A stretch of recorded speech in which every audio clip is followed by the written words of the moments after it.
அறியாமலே வாழ்ந்து வரும் வாழ்விலே ஆசைகளின் ஆட்டமே பாரு. வாழ்க்கையின் சாவியும் ஆழியில் வீழ்ந்ததே வழி என்பதென்ன இனி கூறு. கைலையில் தாண்டவம் ஆடியது போதுமே பூமியில் நீ வந்து ஆடு. பூமியில் நீ வந்து ஆடு. பூமியில் நீ வந்து ஆடு.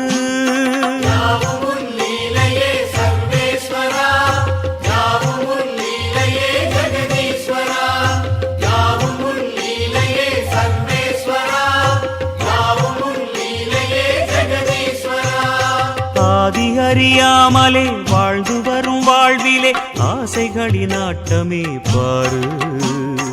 ஆசைகளின் ஆட்டமே பாரு.